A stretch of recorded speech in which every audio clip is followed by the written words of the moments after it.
The town of Greystone was small, tucked away between forests and fog-shrouded hills. It was the kind of place where whispers carried on the wind, where ancient trees loomed like silent sentinels over crumbling graveyards, and where every shadow seemed to hold a secret. But no secret was darker than the legend of Hollow Night. Every year, as the autumn winds grew colder and the moon waned to a sliver, the townsfolk would bolt their doors and lock their windows. They would extinguish their lights and huddle together in silence, for fear of drawing attention.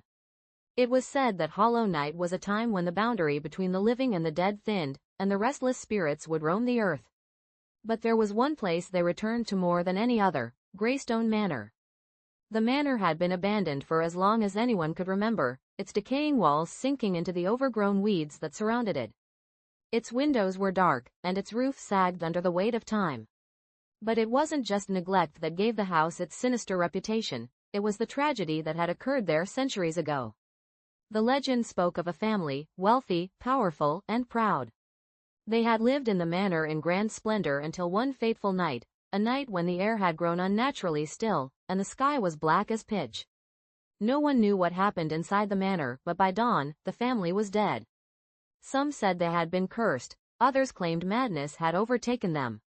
The bodies were found contorted, faces frozen in terror, their eyes wide open as if they had witnessed something unimaginable. Since then, no one had dared to enter the manor, especially on Hollow Night. But on this particular year, that changed.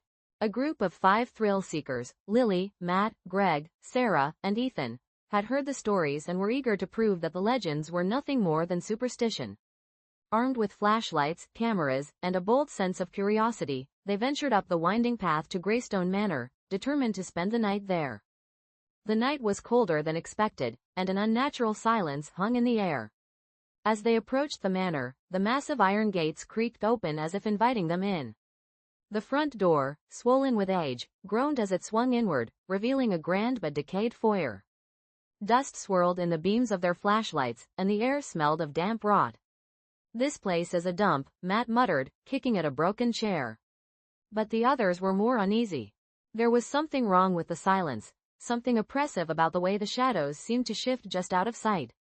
They set up camp in the grand parlor, its once ornate furniture now tattered and covered in dust. As they settled in, the wind began to howl outside, rattling the broken windows. Ethan lit a candle, casting flickering shadows on the walls. "All right, let's get this over with," Greg said, pulling out his camera. "We're going to record every inch of this place. If there's a ghost, we'll catch it." Hours passed without incident. The group began to relax, laughing nervously at the old stories. But as midnight approached, the temperature dropped sharply. The candle flickered, then went out. "Great," Sarah muttered, fumbling for another match. But as she struck it, they all heard it, a faint, rhythmic tapping, like footsteps coming from the hallway. Lily's heart raced. "Did you hear that?"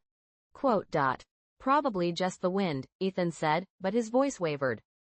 The tapping grew louder, closer, until it stopped right outside the parlor door. The door creaked open slowly, revealing nothing but the dark hallway beyond. Suddenly, the floorboards groaned, and the air grew thick with a suffocating cold. The shadows in the room seemed to ripple and twist, forming shapes, human-like, but distorted. Faces appeared in the darkness, mouths open in silent screams, their eyes wide and staring. The group froze, paralyzed by fear, as the temperature plummeted further. The shadows moved closer, swirling around them like a dark mist. Ethan stumbled backward, his camera clattering to the ground. In the flickering light of their flashlights, the faces became clearer, horribly familiar. "There. The family," Greg whispered, his voice barely audible. The twisted apparitions hovered above them, their eyes filled with an unbearable sorrow and rage.